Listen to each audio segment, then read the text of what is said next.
आइए हम लोग प्रार्थना करें। प्रभु अपनी कृपा प्रदान कर ताकि जो वचन हम सुनने जा रहे हैं उस वचन के माध्यम से हम तेरी कृपा से भर जाएं और वो उस वचन के द्वारा तेरी ही राहों पर चले।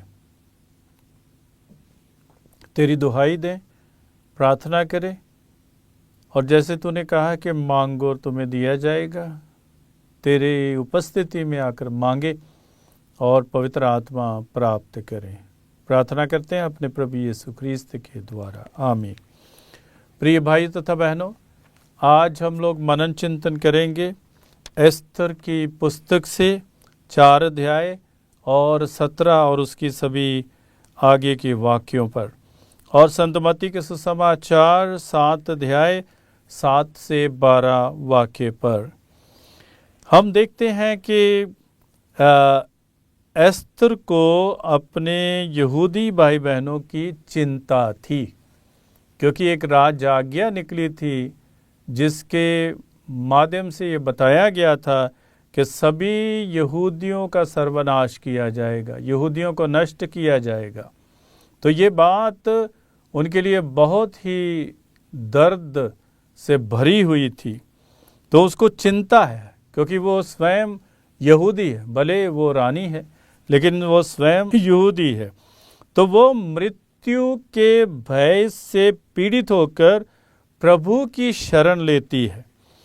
और जैसे ही मुर्दखै ने यहूदियों के विनाश होने की बात एस्तर से कही, उसको बताई, तो वो अत्यंत दुखी हो गई, परेशान हो गई।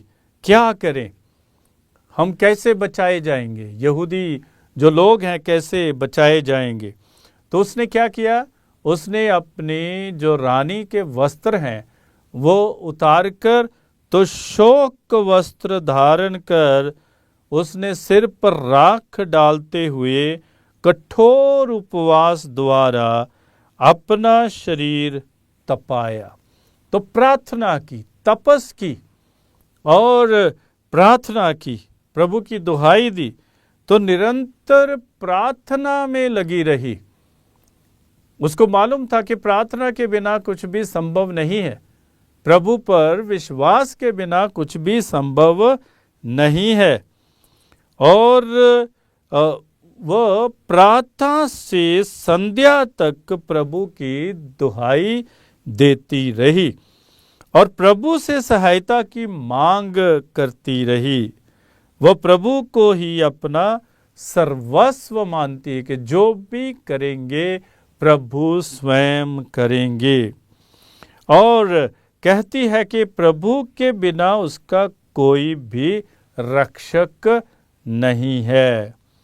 तो रानी होते हुए भी उसकी जिम्मेदारी यहूदियों के प्रति और भी बढ़ जाती, क्योंकि वह रानी है और वो राजे पर कोई प्रभाव डाल सकती है ताकि यहूदी बच जाएं। तो वो स्वयं यहूदी, इसलिए यहूदियों की चिंता भी करती है।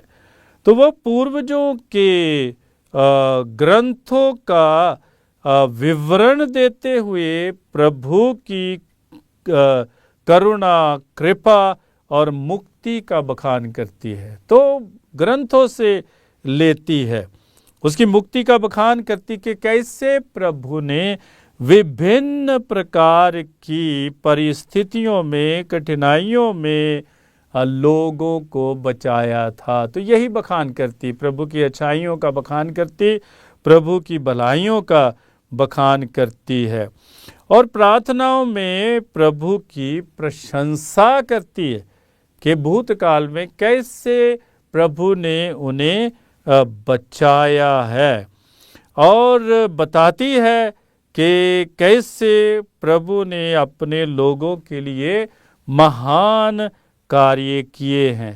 तो उदाहरण के तौर पर वो बताती है कि योना को मछली के पेट से प्रभु ने बचाया। हम जानते हैं कि योना जो है वो निनवे नहीं जाना चाहता था और जहाज में जा रहा था, जहाज से उसको नीचे गिरा दिया था और वह सीधा मछली के पेट में गया था, तो मछली के पेट से प्रभु उन्हें बचाते हैं। फिर ये भी बताती है कि हनन्याह, अजरिया और मिशाएल को आग की भट्टी से प्रभु ने बचाया है। और फिर ये भी बताती कि दानियल को सिंहों के खड्ड से निकाला। और फिर ये भी बताती कि हिजकिय्याह पर दया की और उसको जीवन के 15 साल और बढ़ा दिए। और ये भी बताती कि अन्ना ने जब सारे हृदय से प्रार्थना की, प्रभु ने उससे पुत्र प्रदान किया। तो कई प्रकार की बातें प्रभु के सामने रखती है कि जो प्रभु के चरणों में जाता है, प्रभु उन्हें बचाते हैं, प्रभु उनके रक्षक है। तो ये कुछ नाम एस्तर अपनी प्रार्थना में लेती कि प्रभु जैसे तूने उन्हें बचाया है, हमें भी बचा।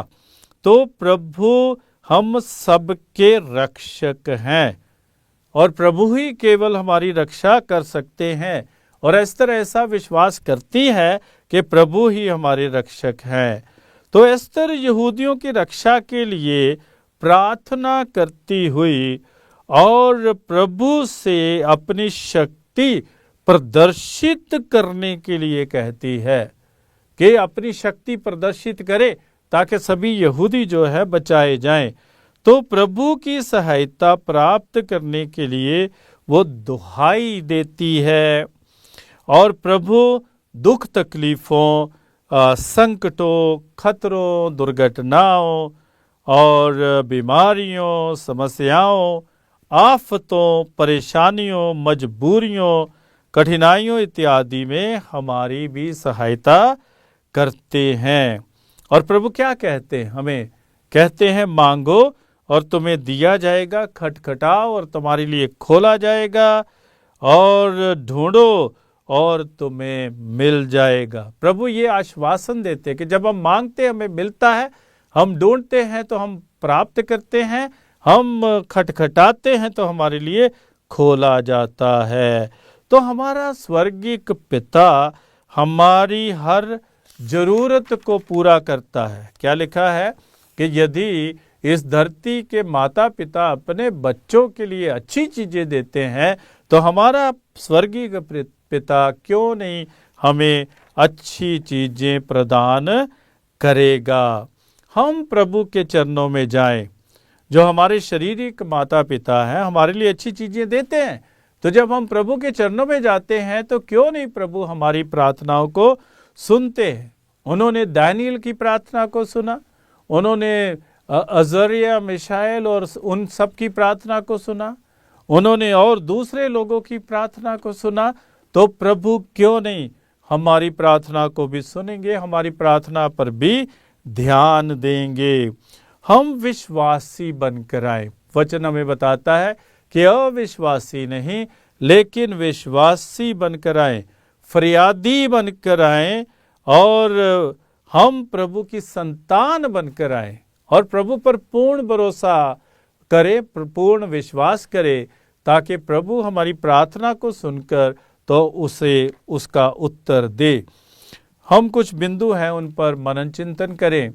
और बिंदु क्या है? पहला बिंदु है हर परिस्थिति में प्रभु की शरण ले।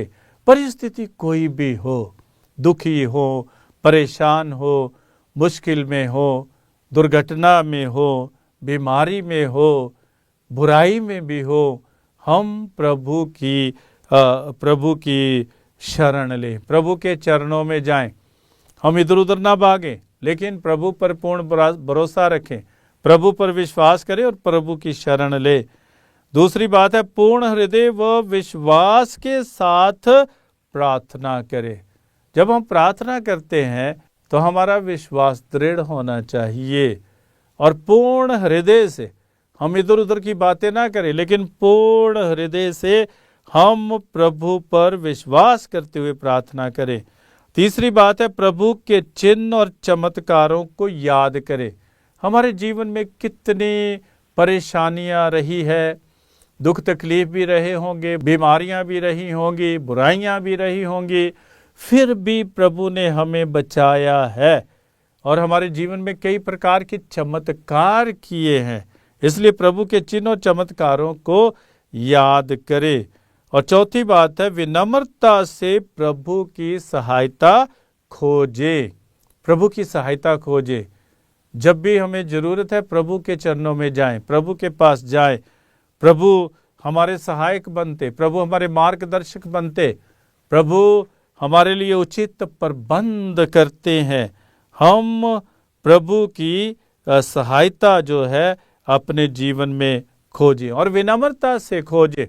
कई बार मैं बाहर जाता हूँ और कई बार देखते हैं कई परेशानियाँ हो जाती या मुश्किलें होती हैं या सड़क पर खड़े हैं, तो हम जो प्रार्थना मैं करता हूँ यही है कि प्रभु तू मेरे लिए प्रबंध कर, और तेरा प्रबंध सबसे उचित है, सबसे अच्छा प्रबंध है। तो विनम्रता से प्रभु की सहायता खोजें।